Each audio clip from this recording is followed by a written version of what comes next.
भारतीय भारतीय मनीषा मेधा की उपासिका रही है। इसलिए हमारे इतिहासविदों ने जीवन की अनेक संकल्पनाएं की,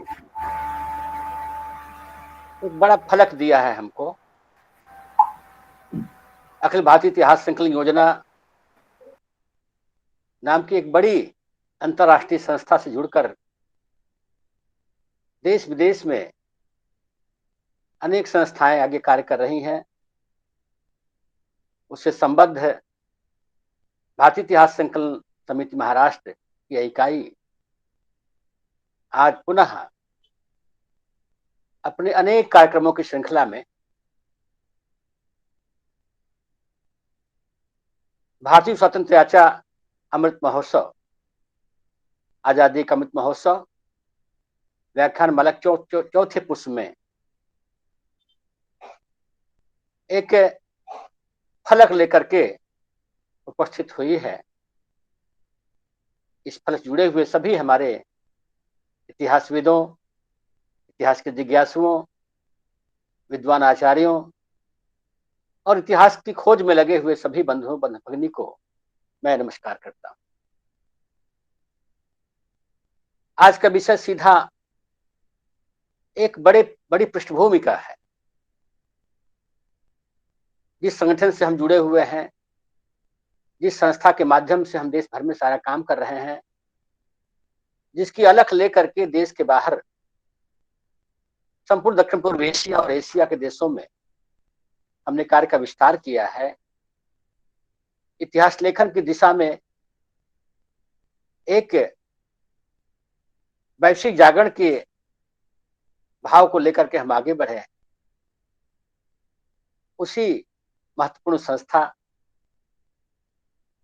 की पृष्ठभूमि को लेकर के आज पिछले 4 दशकों के जो अनुभव आए हैं, मैं आप सबके सामने उसका निवेदन करना चाहता हूं। इसलिए आज का विषय रखा गया है भारतीय इतिहास संकलन योजना, दृष्टि, प्रकल्प और लेखन। यह पूरी कड़ी आजादी के 75वें महोत्सव के इस उपलक्ष्य में अपने पूरे फलक के साथ उभर के सामने आ रही है। इसलिए जहां स्व का जागरण, जहां इतिहास बोध, इतिहास की चेतना और उसी क्रम में इतिहास पुनर्लेखन, इतिहास संकलन, ये सारी संकल्पनाएं, सारे विचार, सारे संप्रयास, इनकी पृष्ठभूमि क्या रही है। आखिर पूरे देश में जो जागरण चला है स्व का, स्वाधीनता का, स्वदेश का, स्वधर्म का, स्वराज्य का, वो इतिहास के बड़े फलक का हिस्सा है।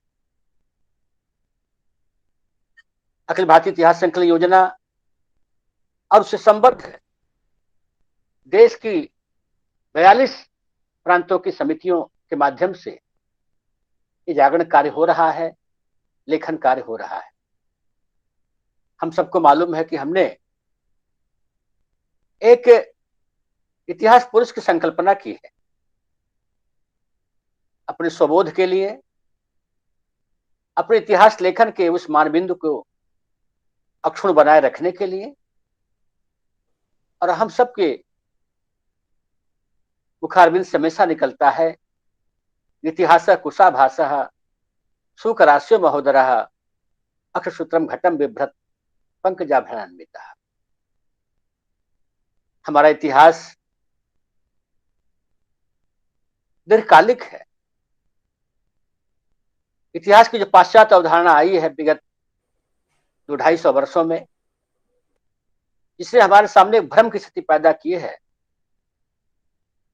उससे अलग हटकर के इतिहास की अवधारणा है जो हमारे इतिहास पुरुष की इस पूरी प्रतिमा शास्त्रीय निर्वचन में स्पष्ट हो जाता है। इसकी प्राचीनता, निरंतरता, इसका शिक्षा संबंध होना, उस वराह मुख का पूरा भाव, वराह अवतार का सारा दृश्य, उसका उदर का भाग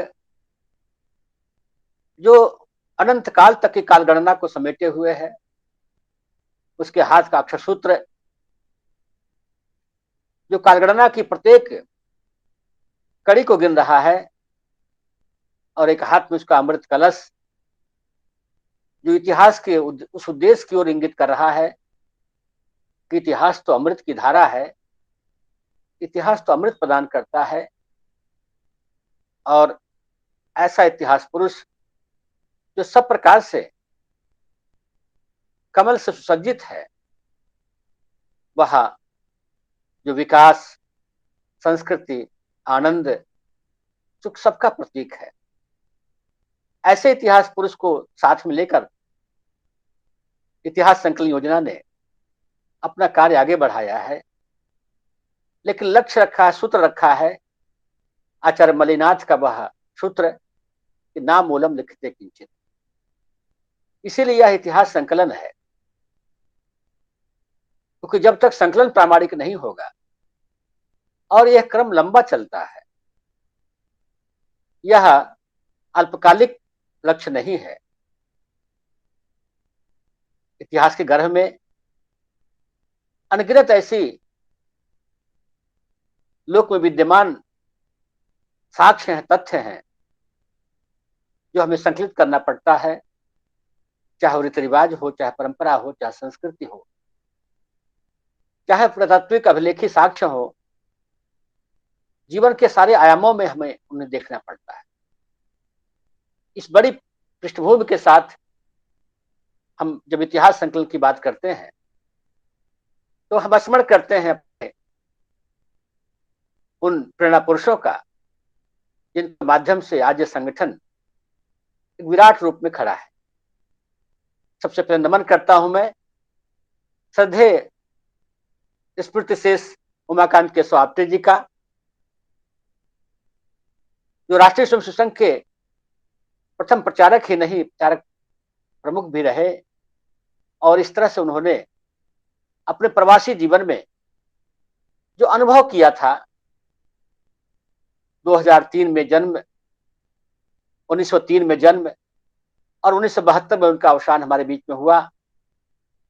इस पूरी अवधि में 42 वर्षों की लंबी जो उनकी प्रवासी जीवन रहा है, इसमें उन्होंने जो अनुभव किया था, वही वास्तव में उस इतिहास संकलन के, इस स्व के जागरण के, इस आजादी के 75वीं वर्षगांठ की जो अमृत महोत्सव मना रहे हैं, इस पूरे भाव की पृष्ठभूमि में विद्यमान है। इस भाव को हमको हमेशा ध्यान में रखना चाहिए। श्रद्धेय बाबा साहब आप्टे की पूरी पृष्ठभूमि को नमन करता हूँ, उनके अवदानों को प्रणाम करता हूँ, जिनके नाते 1973 में नागपुर में एक संस्था की स्थापना हुई, भारतीय इतिहास संकलन समिति के नाम रखा गया बाबा साहब आप्टे स्मारक समिति नागपुर। तो एक तरह से कहा जाए 1973 से इसका बीजारोपण हो गया था, लेकिन मित्रों हम सब जानते हैं कि 1975 में आपातकाल लगा। उस विभीषिका के नाते लगभग 200-300 वर्षों तक देश में सारे वैचारिक चिंतन को एक विराम सा लग गया था। इंग्लिश में ट्रांसलेट करायला अगोदर मराठीतले असेल ते नंतर 400-500 पेजेस इंग्लिश मध्ये ट्रांसलेट करून घ्यायचे। पुनः ये कार्य शुरू हुआ। 78 से 80 के बीच में जो योजना बनी, उसमें श्रद्धेय मोरोपंत जी पिंगले, श्री राम साठे, श्रद्धेय वाकणकर जी और अनेक गणमान्य ऐसे इतिहासविद थे जिनको बड़ी चिंता थी इस बात को, इतिहास पुनर्लेखन की, क्योंकि श्रद्धेय आप्टे जी ने अपने लेखों के माध्यम से स्पष्ट किया था कि भारत का इतिहास प्रामाणिक नहीं है, विसंगतपूर्ण है, पूर्वाग्रहग्रस्त है। अनेक सारी बातें इसमें आई थी। उनकी जो प्रामाणिक पुस्तक सामने आई, हम सब जानते हैं, जो उन्होंने सृष्टि के आरंभ से लेकर के जो इतिहास लेखन लिखा किया, अनेक पक्षों को लिया, चाहे कालगणना हो, चाहे ब्रिटिश हुकूमत की जो नीतियां शिक्षा संबंधी हो, सबकी बात उन्होंने कही थी, यह उसकी पृष्ठभूमि बनी। 1980 78 से 80 के बीच में जिस जो नामकरण किया गया संगठन का, वो नामकरण यही था, इतिहास संकलन योजना। इस योजना के माध्यम से शुरू शुरू में जो प्रकल्प लिए गए, वो प्रकल्प 5 प्रकार के थे। पहला था 1857 का स्वतंत्र समर, और उसके बाद कलयुग की कालगणना का प्रारंभ, संकल्प मंत्रों का संकलन, युजगीन इतिहास दिवसों का आयोजन, और 1939 से लेकर 52 तक के बीच का, 50 तक के बीच का 12 वर्षों का एक इतिहास लेखन की बात उसमें आई थी। श्रद्धेय मोरोपंत पिंगले का सारा जीवन इसमें लगा है, श्रद्धेय ठाकुर राम सिंह जी का सारा जीवन इसमें लगा है, और उसके बाद आचार्य ठाकुर साहब वर्मा जी, और हाल ही में 2 वर्ष पहले श्रद्धेय मित्तल जी हमारे राष्ट्रीय अध्यक्ष रहे। ये सब साक्षी रहे हैं उस पूरी रचना की, उस पूरी व्यवस्था की। लेकिन जो व्यवस्थित रूप सामने आया है 1994 से आया है। हम 25वीं वर्षगांठ में प्रवेश करके आगे बढ़े हैं, तो एक तरह से एक लंबा एक फलक है इतिहास संकलन योजना का। आगे चल करके इतिहास संकलन योजना ने 94 के बाद से जो अपना लक्ष्य रखा, वो हमको ध्यान रखना चाहिए। वो लक्ष्य ये बना कि भारतीय इतिहास में विद्यमान विकृतियों का उनको दूर करना है, और उसके लिए कई प्रकल्प आदि जोड़े गए। और जिन विकृत सिद्धांतों के आधार पर इतिहास पढ़ाया जाता था, रचना की गई, पुस्तकें लिखी गई, उन सिद्धांतों का संकलित तथ्यों के आधार पर पुरजोर विरोध करना, ये लक्ष्य रखा गया। और ऐसे इतिहास की पुनर्रचना के लिए इतिहास के प्रामाणिक साधनों का संकलन करना, जिसके लिए इतिहास संकलन समितियां पूरे देश में काम कर रही हैं। हमारी महाराष्ट्र की इकाई बहुत पहले से उसमें काम कर रही है, क्योंकि उसी भूमि से इतिहास संकलन का एक बड़ा फलक आगे बढ़ा था। नागपुर से जो बासवाटे स्मारक समिति बनी, वो साक्ष्य है, प्रमाण है इस बात का। और इतना ही नहीं, आगे चल करके महाभारत काल से लेकर के वर्तमान काल तक 5000 वर्षों के इतिहास लेखन का संकलन का संकल्प रखा गया था। और इसी तरह से इस लक्ष्य को प्राप्त करने के लिए प्रत्येक जिलों में जिलाशय इकाइयों का गठन और इतिहास दिवसों का आयोजन, यह सब काम करते हुए कैसे हमारी वैज्ञानिक कालगणना हमारे व्यवहार में आवे, ये सारा संदर्भ उसमें लिया गया। क्योंकि जो इतिहास की अवधारणा आज विद्यमान रही पिछले 250 वर्षों में ब्रिटिश हुकूमत में, जो यूरोपीय जो उपनिवेशवाद की जो का दंश हम झेल रहे थे, वास्तव में यह नहीं है। हमारी जो इतिहास की अवधारणा है, वह तो धर्मार्थ का मोक्षाणाम उपदेश समन्वितम की है, कथा युक्तम पुरावृत्तम इतिहासम प्रचिते की है। ये सारा इतिहास पुरुषार्थ का इतिहास है। धर्मार्थ का मोक्ष की पूरी परिपाटी, पूरा समन्वय, पूरा उपदेश इतिहास में मिलता है। इसीलिए इतिहास की 50 से अधिक परिभाषाएं शास्त्र में हमारी मिलती हैं। ऋग्वेद से लेकर के सारे ग्रंथों में कोई न कोई संदर्भ इतिहास को देखने का, इतिहास के नजरिया का हमको मिल जा रहा है। तो इतिहास संकलन योजना के पास, इतिहास संकलन समिति के पास इतिहास पुरुष की अवधारणा के साथ, आचार्य मलिनाथ के उस सूत्र के साथ कि ना बोलम लिखिते किंचित को लेकर देश भर से 5000 से अधिक कार्यकर्ता, इतिहासविद, प्राध्यापक, विभिन्न पेशों में काम करने वाले लेकिन इतिहास रुचि रखने वाले ऐसे बंधु भगनी इस पूरे बड़ी यात्रा में लगे हुए। और इस तरह से बड़ा फलक सामने आता है। हम सब जानते हैं कि हमारा एक लक्ष्य रहा है। इस संकलन का उद्देश्य यही था मुख्य रूप से कि सृष्टि की रचना के प्रारंभ करके वर्तमान कल तक के कालखंड का इतिहास का लेखन करना। ये बड़ा कठिन काम। जहां चतुर्युग की बात आती है वहां लंबे काल गणना में हम जाते हैं। हमारा कलयुग कालमान अकेले ही केवल 4,32,000 वर्षों का है, और इसका दोगुना कर देंगे तो द्वापर का होगा, तिगुना त्रेता का हो, चागुना कर देंगे सतयुग का होगा, और 10 गुना कर सबको जोड़ देंगे तो महायुग का हो जाएगा। ऐसे 1 अरब से अधिक वर्षों का हमारा सारा इतिहास हमारे सामने है। भूगोल विज्ञान के प्रमाणों के आधार पर तो कम से कम 12 करोड़ 5 लाख वर्ष का इतिहास तो हम प्रमाणित है ही। पुरातात्विक अन्वेषणों के माध्यम से धीरे धीरे सनई सनई ही उसकी प्राचीनता आगे बढ़ती चली जा रही है। इन सारे कार्यों में इतिहास संकलन योजना का बड़ा फलक लगा है। हम सब जानते हैं कि 1985 में एक बड़ा संकल्प लिया। जो इतिहास दृष्टि हमारी बनी कि भारतीय इतिहास दृष्टि के आधार पर भारतीय इतिहास लेखन हो, सर्वांगपूर्ण हो, प्रामाणिक हो, तथ्यपरक हो, सत्यपरक हो, और जीवन के सर्वांग को देखने वाला हो, पूरा वैश्विक हो। क्योंकि इतिहास का की अवधारणा में जो मानवता है, विश्व मानवता है, सर्वोपरि है। वसुधैव कुटुंबकम सर्वोपरि है। कृण्वन्तो विश्वमार्यम हमारा मूल मंत्र है।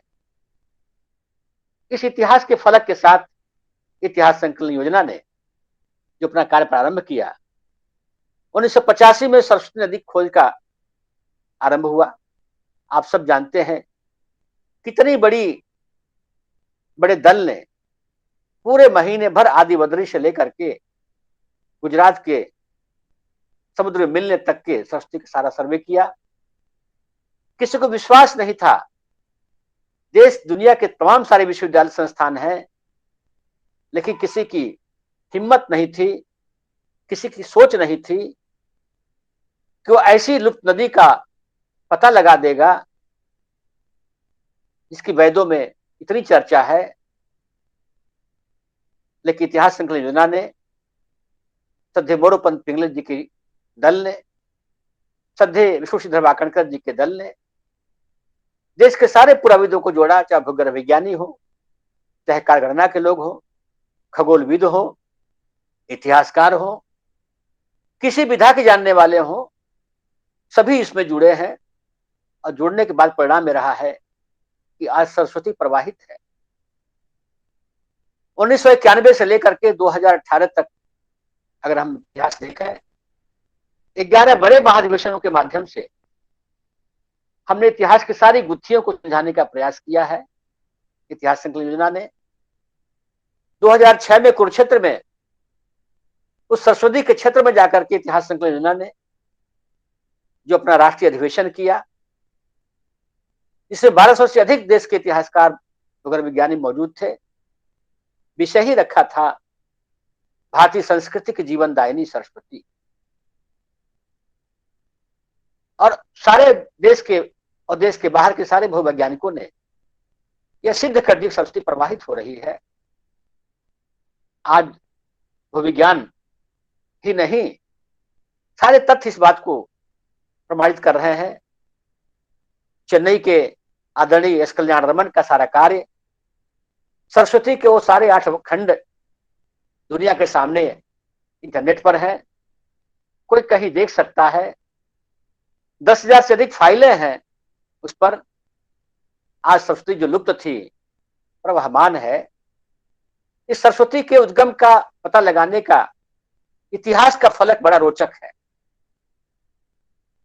यूरोपीय दास्ता चाहती थी, पाश्चात्य मानसिकता चाहती थी, वेदों को नकारने की मानसिकता थी, वेदों को झुठलाने की मानसिकता थी। सरस्वती नदी के उद्गम के पता लगाने के माध्यम से हमने वेदों की प्रामाणिकता को स्थापित किया है। और उसका परिणाम रहा है कि संपूर्ण पाश्चात्य जगत आज वेदों की ओर दौड़ा है, लौटा है। और चाहे डेविड फ्रावली हो या उनकी सारी परंपरा क्यों न हो, विश्व के अनेक सारे विद्वान सारा जीवन छोड़ करके भारत में रह करके वेदों का अभ्यास कर रहे हैं, काम कर रहे हैं। ये सारा उपक्रम इतिहास संकलन योजना की उस पृष्ठभूमि का, उन जागरण का परिणाम था जो इन वर्षों में आपने किया है। आप सबके प्रयास से हुआ है, महाराष्ट्र की पुण्यभूमि से हुआ है, ये जागरण हुआ है, पूरे देश में गया है, देश के बाहर गया। इस बड़े वृत्त के साथ जो हम इतिहास संकलन की बात करते हैं, चाहे हमारी प्रांतीय समितियां हो, चाहे अखिल भारतीय योजना हो, उनके प्रकल्पों की ओर हमारा ध्यान जाता है। हमारी दृष्टि बड़ी स्पष्ट है। हमारा मानना है कि जो भारत के सामने, दुनिया के सामने जो इतिहास पढ़ाया जा रहा है, विश्व का जो इतिहास हमारे सामने है, वो प्रामाणिक नहीं है। जब हम कहते हैं प्रामाणिक नहीं है, तो उसी के साथ दायित्व हमारा बढ़ जाता है मित्रों कि हम उसके समक्ष साक्ष्य उपस्थित करें, तथ्य दें, फैक्ट्स दें, फिगर दें, चाहे पुरातात्विक साक्ष्य हो, चाहे साहित्यिक साक्ष्य हो, चाहे लोक परंपरा हो, लोक गाथा हो, खगोलीय तथ्य हो, ज्योतिषी कालगणना हो, ये सारी बातें उसमें आती हैं। तो योजना का जो लक्ष्य सामने आया शुरू में, आरंभ में, उसका विस्तार दिया है योजना ने। 5000 वर्षों के इतिहास को सामने रख करके ये इसलिए रखा गया कि कलयुग के कालमान को सामने रखा गया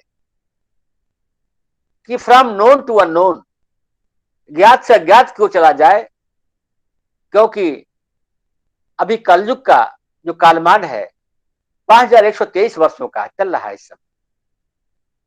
तो कम से कम 5000 वर्षों का इतिहास तो हम देख सकते थे, क्योंकि महाभारत युद्ध के बाद युधिष्ठिर के राज्य करने 36 वर्ष के बाद जो कलयुग शुरू हो रहा है, उसके तमाम सारी परंपराएं हमारे सामने हैं। प्रतत्वविदों ने, श्रद्धेय बीबी लाल साहब ने, उनकी पूरी टीम ने, डॉक्टर सांकलिया ने, डॉक्टर वाकरकर ने, भारत सरकार ने महाभारत रामायण के पुरास्थलों की खोज की है। अनेक ऐसे पुरास्थल प्राप्त हुए हैं जिनके इतिहास से ये अनावृत हुई हैं। यही नहीं कि पांडवों के सारे गांव प्रतात्विक उत्खननों से उनके साक्ष्य सामने आए हैं, और नहीं तो और राम सेतु का उद्घाटन हो गया। ये सारी बातें प्रमाणित होती चली जा रही। यही सब लेकर के 5000 वर्षों के इतिहास को लेकर के हम चले। मुझे बड़ी खुशी है आज कि देश के अनेक प्रांतों ने, अनेक संस्थाओं ने, शोध संस्थाओं ने इतिहास संकलन से प्रेरणा लेकर के अनेक स्वतंत्र रूप से कार्य करने वाले हमारे इतिहासविदों ने, हमारे इतिहास के कार्यकर्ताओं ने, भाई बहनों ने इतिहास लेखन में बड़ी रुचि दिखाई। 500 से अधिक पुस्तकें देश के लोगों ने तैयार की हैं। अनेक प्रांतों ने शुद्ध पत्रिकाएं प्रकाशित की हैं। निरंतर उसमें लेख सब प्रकाशित हो रहे हैं। तो जो शुरू का हमारा लक्ष्य था कि महाभारत युद्ध के बाद से कलयुग के प्रारंभ से लेकर के पहले हम इसको प्रारंभ कर लें, उस दिशा में हम आगे बढ़े हैं। जो वैदिक सरस्वती की खोज हुई है, उसने सिंधु घाटी सभ्यता को भी नया नाम दिया है। अब वो सारस्वत सभ्यता हो गई, सरस्वती सिंधु सभ्यता हो गई। अब पुरानी धारणाएं बदल गई।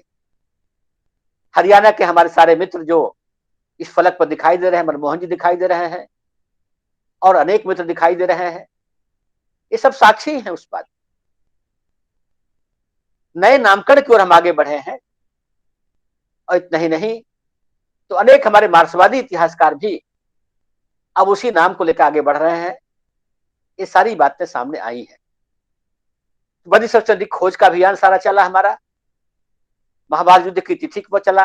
आपको ध्यान में होगा कि 2002 में मुंबई में, महाराष्ट्र में ही हमने एक बड़ा काम किया था। सद्य हरिभाव बघेल जी के उस संगठन कौशल के नाते 4 बड़ी महत्वपूर्ण तिथियां, महाभारत युद्ध की तिथि, गौतम बुद्ध की तिथि, आचार्य शंकराचार्य की तिथि, आचार्य चाणक्य की तिथि, इन 4 तिथियों को लेकर के हमने विमर्श किया था और सब तिथियां प्राचीन जा रही, आगे काम हो रहा है उस पर। तो इन तिथियों के निर्धारण के नाते इतिहास के प्रामाणिकरण का काम अनेक क्षेत्रों में रुका हुआ था, वो धीरे धीरे आगे बढ़ रहा है। कलयुग के कालमान को लेकर के जो काम आगे बढ़ा था, लंबे समय तक इतिहास संकलन योजना के हमारे राष्ट्रीय महासचिव रहे, हमारे राष्ट्रीय उपाध्यक्ष वर्तमान में अंबाजोगोई के डॉक्टर सर हेबालकर जी ने जो कार्य किया था, किडवंतो विश्वमारियम का, भारतीय संस्कृति के बाह्य प्रसार का, ये सारा फलक सामने आपके है।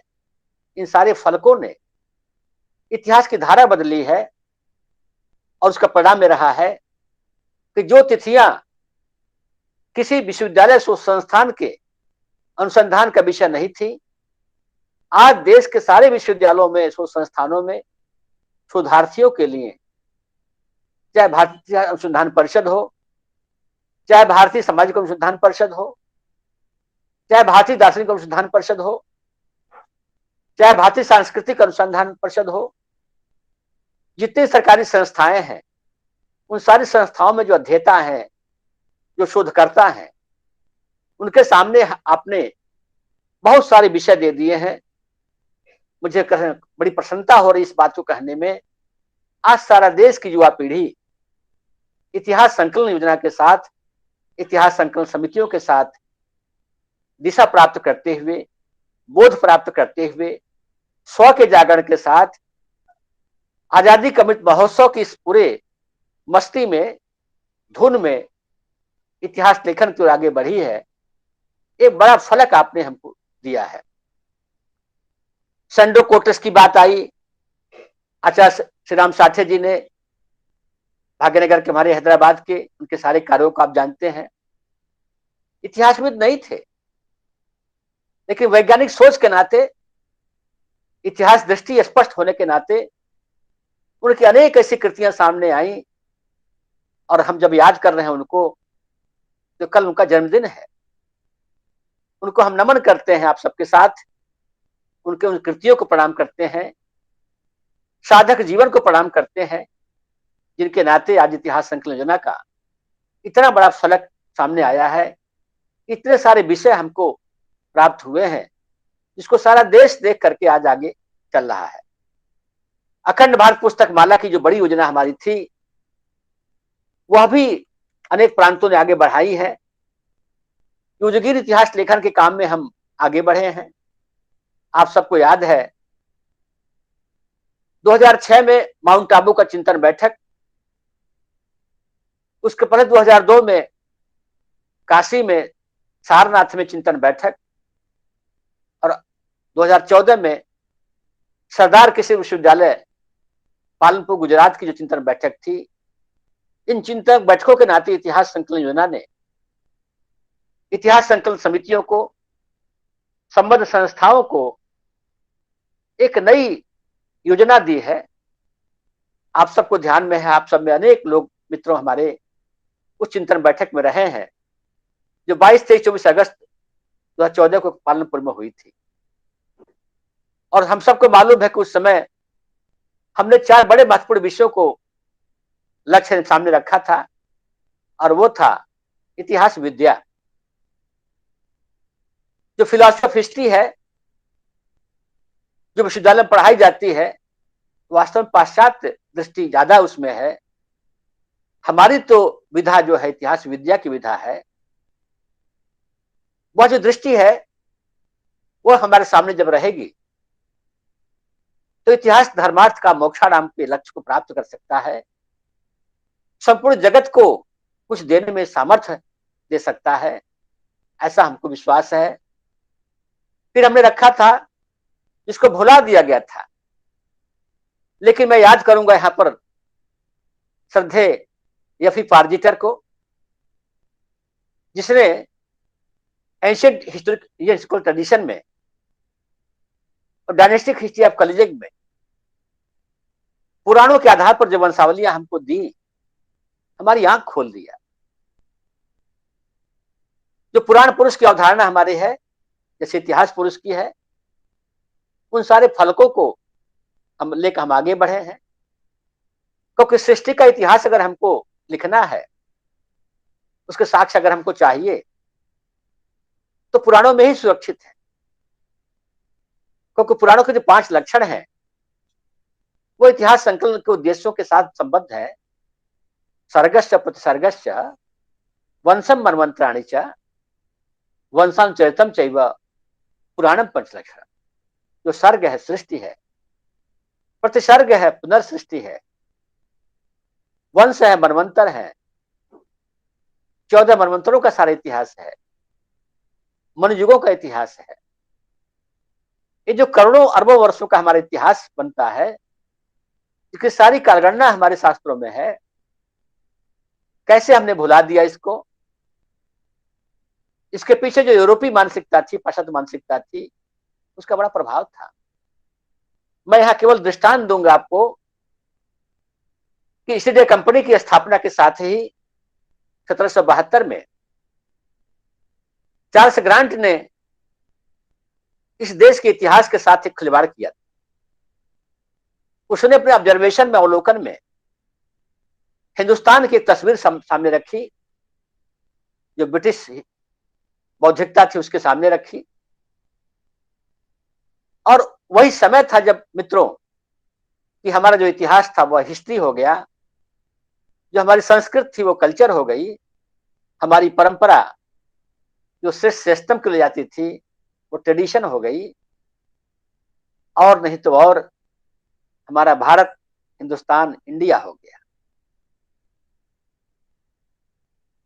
और इन सब के पीछे जो दुरभिसंधि थी, जो पूर्वाग्रह था, उसको नया स्वरूप दिया लॉर्ड मैकाले ने, मेटकाफ ने, मैक्स मुलर ने, मैकडॉनल्ड ने, कीथ ने, वेबर ने, व्हिटनी ने। एक लंबी सूची है इन पुराविदों की, जिन्होंने सारा जीवन लगा दिया इसी काम में कि भारत का इतिहास तो मौर्य काल शुरू होता है, लेकिन श्री राम साठे जी ने उसको भी तोड़ा। जो सेंड्रो कोटस था चंद्रगुप्त से, उसको जोड़ा और नया फलक सामने दिया। ये सारी बातें मित्रों इतिहास संकलन किसी बड़े फलक से बनी। कम से कम 3 पीढ़ियां उनका त्याग, उनका समर्पण हमारे सामने है। आज हम उसका, उनके तप का फल लेकर के, उनकी जो आचार तपस्या है, जो विचार तपस्या है, उच्चार तपस्या है, श्रद्धेय आपटे जी की शब्दों में, उसको लेकर हम आगे बढ़े हैं। और उसका परिणाम ये रहा है कि इतिहास का नया फलक हमारे सामने आया है। 2014 के बाद से जो हमारा काम शुरू हुआ, तो देश की सारी समितियों ने उस काम को हाथ में लिया। परिणाम यह हुआ है कि चाहे भारतीय कालगणना हो, उसका प्रयोग हो, अब धीरे धीरे इतिहास लेखन में होने लगा है। अभी बड़े परिवर्तन की उसमें आवश्यकता है। अभी हम ईसा मसीह के आधार पर ईसा पूर्व ईस्वी में चल रहे हैं, जो हम मानते हैं कि यह काल्पनिक है। जो प्रामाणिक कालगणना है वो तो वास्तव में सृष्टि संबत की है, जो युगीन है। दुनिया के सामने उसको ले आना है।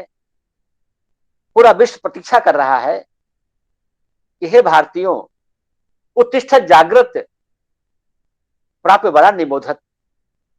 जो वैदिक हमारा उद्घोष है इतिहास संकलन योजना ने, उस उद्घोष को लेते हुए देश में सबके सामने इस पूरे फलक को रखा है। और उसका परिणाम रहा है विगत वर्षों में हमने नए फलक दिए हैं। इन 11 महाधिवेशनों के माध्यम से जो विषय सामने आए हैं, समसामयिक जो चुनौतियां हमारे सामने थी, उसका प्रतिकार किया है हमने। नारी विमर्श के नाम पर, स्त्री विमर्श के नाम पर जो इतिहास के फलक से हमारी अपेक्षा थी, मैसूर महाधिवेशन में हमने उस विषय को रखा था।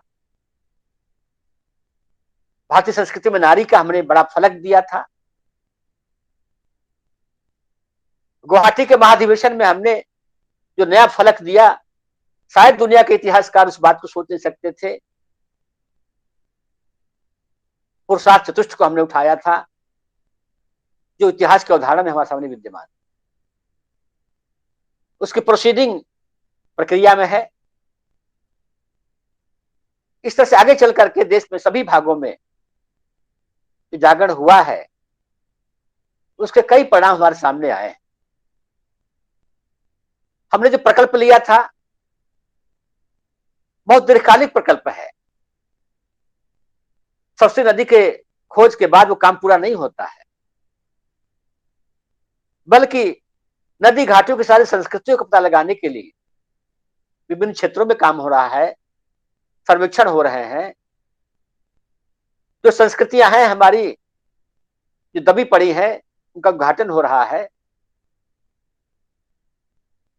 वैदिक ग्रंथों की, उपनिषदों की, इन सबकी जो प्रामाणिकता है वह स्पष्ट हो रही है। उन सारे फलकों को लेते हुए कार्य करने की एक लंबी प्रक्रिया का हमने विकास किया है। हमने एक मेथोडोलॉजी दी है इतिहास संकलन ने, कि पहले संकलन करिए, उसका विश्लेषण करिए, और उस विश्लेषण के आधार पर उस पूरे तथ्यों को का परीक्षण करिए। अब केवल इतिहास लेखन में केवल साहित्यिक पुरातात्विक साक्ष्य नहीं रह गए। इतिहास संकलन के इस प्रयासों से साहित्यिक, पुरातात्विक, भूतात्विक, खगोलीय, ये सारे संदर्भ हमारे पास आ गए, और लोक साहित्य का जो विराट भंडार है वो तो हमारे सामने है। इतिहास संकलन का मानना है, जो शास्त्र कहता है कि इतिहास प्रदीपे न मोहावर्ण घातिना, इतिहास रूपी दीपक से अज्ञान रूपी मोह का वर्ण हमें नष्ट करना है। वो सभी क्षेत्रों में है। भारतीय ज्ञान परंपरा, भारत की विद्या परंपरा, भारत की ऋषि परंपरा, जो विश्व को देखने की भारतीय दृष्टि है, इन सब के ऊपर जो अंधकार का आवरण छाया हुआ था, वो इतिहास के फलक से दूर करना है। क्योंकि शास्त्र कहता है कि लोक गर्भगृहम कृतस्नम समुचितम संप्रकाशते, लोक के गर्भ में जो विद्यमान जो हमारी साक्ष्य है, तथ्य हैं, जो निरंतर हमको मिल रहे हैं, हम खोजें कर रहे हैं, उनके माध्यम से उनका प्रकाश करना है। इतिहास दीपक है, ज्ञान का दीपक है, इतिहास ज्योति है। उसके लक्ष्य में वह बड़ा भाव है जो जगत को आलोकित करने वाला है, क्योंकि प्रामाणिक इतिहास ही हमारी प्रेरणा का स्रोत बनता है। यूरोपीय जानते थे इस बात को कि अगर किसी देश पर लंबा शासन करना है तो सबसे पहले उसके इतिहास को नष्ट कर दो, और उसी क्रम में चाहे चार्ल्स ग्रांट हो, चाहे मैकाले हो, चाहे मेटकाफ हो, या उनकी सारी संततियां हैं, वो सारी आई। मित्रों, बड़ा लक्ष्य हमारे सामने है, क्योंकि विगत 200-250 वर्षों में एक बड़ा परिवर्तन हुआ है। आप सब जानते हैं कि जो भारत दुनिया के केंद्र में था, जहां मनु जैसा आचार्य दावे के साथ कहता था कि एतद् देश प्रसूतस्य सका सात अगर जन्मनः स्वयं शिक्षरन पृथ्व्याम सर्वमानवा, कि पृथ्वी के सारे मानव अपने चरित्र की शिक्षा लेने के लिए इसी भारत भूमि पर आवे। यही वो पुण्य भूमि है जिसकी चर्चा पुराण कहते हैं। आपको संदर्भ मालूम है पुराणों का कि जहां दो आचार्य बैठे हुए हैं, भारत स्तवन चल रहा है। एक आचार्य कहते हैं कि भारत में ऐसी कौन सी विशेषता है, तो आचार्य उत्तर देते हैं, ऋषि उत्तर देते हैं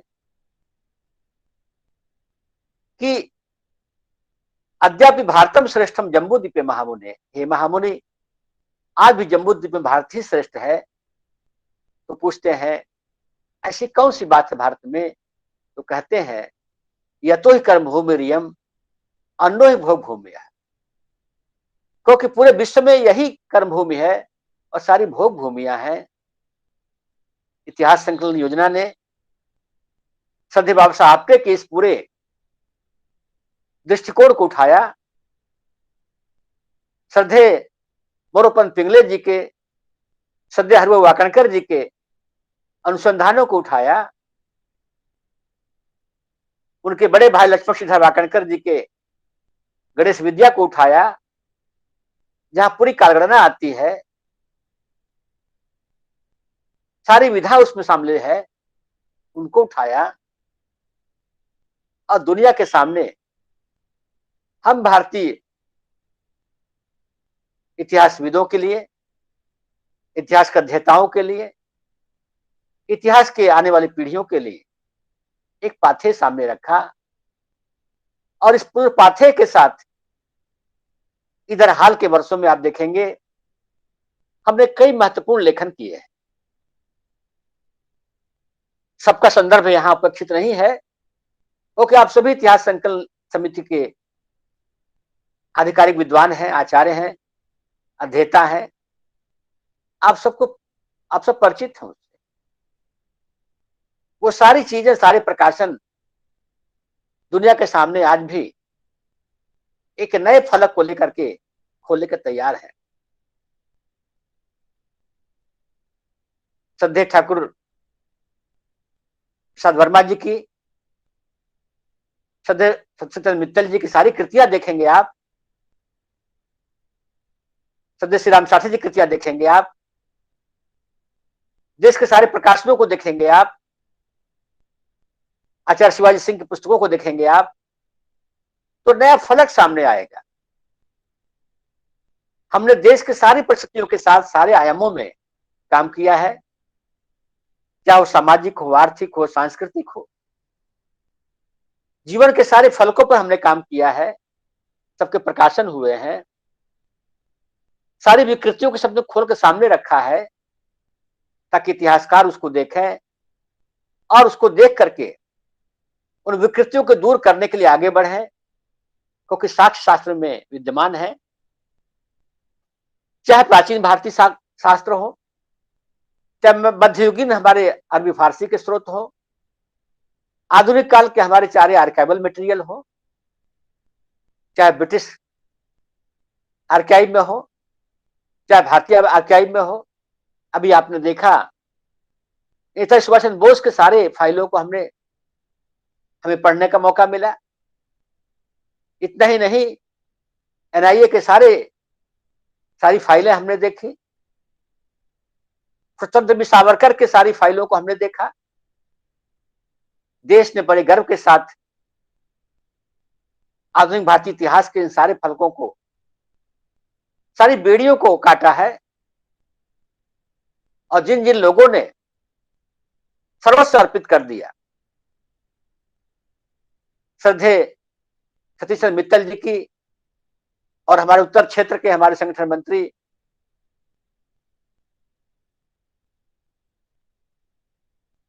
उन सबकी जो कार्य चला है, जो काम हुआ है इधर इस बीच में,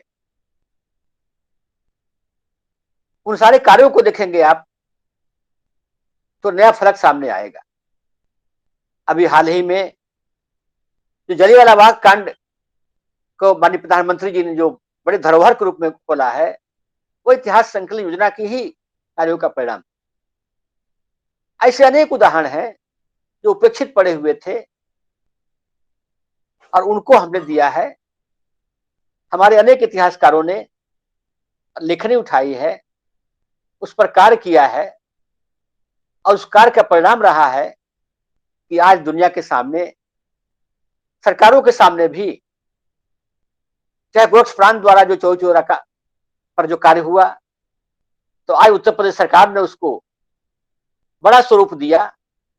उसका परिणाम ये रहा कि अब वह एक धरोहर के रूप में सामने आया है। उनके जो परिवार हैं, शहीद हैं, उनका सम्मान बढ़ा है। यह कार्य पूरे देश में हुआ है। देश की प्रांतीय समितियों ने, मैं केवल एक का उदाहरण नहीं लूंगा, उन सारी समितियों को आप देखेंगे, आप उन सब ने काम किया है और उसका परिणाम रहा है कि आज इतिहास संकलन समितियों के कार्य के नाते, इतिहास संकलन योजना के राष्ट्रीय फलक के नाते, इतिहास संकलन योजना की जो वैश्विक इकाई है दक्षिण एशिया और दक्षिण एशिया की, उसके नाते देश दुनिया में हर जगह नए नए फलक सामने आए हैं। स्वाधीनता के 75वीं वर्षगांठ का जो ये अमृत महोत्सव है, जो जागरण है, इसको नया तथ्य मिला है, नया फलक मिला है। हमारा लक्ष्य यही था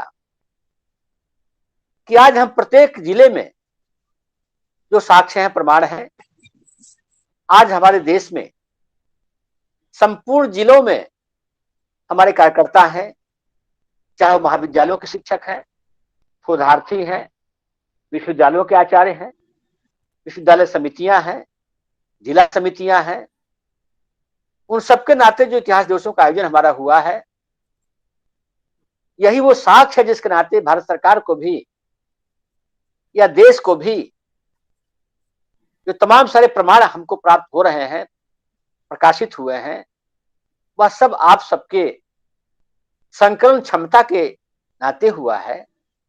और ये जो बड़ा कार्य आपने किया है, इस कार्य के नाते ये जो 75 वर्ष का जो हमारा महोत्सव, जो 75 तिथियां आपने 75 स्थानों को, 75 महापुरुषों को, हर क्षेत्र 75 की संख्या में जो गणनाओं को लेते हुए आपने जो काम संकल्प लिया है, उसके नाते इतिहास की एक विराट परिवर्तन आपको देखने को मिलेगा, एक बड़ा फलक सामने को देखने को मिलेगा। और जो हमारा लक्ष्य है क्रीडवंतो विश्वमार्यम का, जो हमारा लक्ष्य है संपूर्ण विश्व को एक रात, एक जागरण के रूप में दुनिया को दिखाने का, और सारा संकल्प तथ्यों के साथ होना चाहिए। इतिहास संकलन योजना से जुड़े हुए देश के सभी प्रांतों के हमारे प्रांतीय कार्य समितियों के माननीय सदस्य, कार्यकारिणी, उनके कार्यकर्ता, इतिहासकार, अखिल भारतीय इतिहास संकलन योजना के हमारे सारे कार्यकारी मंडल, विभिन्न हमारे जो घटक हैं, विद्वत परिषद, लेखक परिषद, और इस तरह से तमाम सारे प्रकाशनों की श्रृंखलाओं में हमारे लोग जुड़े हुए हैं। इतिहास दर्पण की हमारी पत्रिका जो प्रकाशित हो रही है, विभिन्न प्रांतों में जो नए नए संस्थान बने हैं, चाहे जनजातीय अध्ययन हो हैदराबाद का, या देश भर में कहीं भी आप देखेंगे तो नया जो फलक सामने आया है वो आप सबके सब प्रयासों का परिणाम है।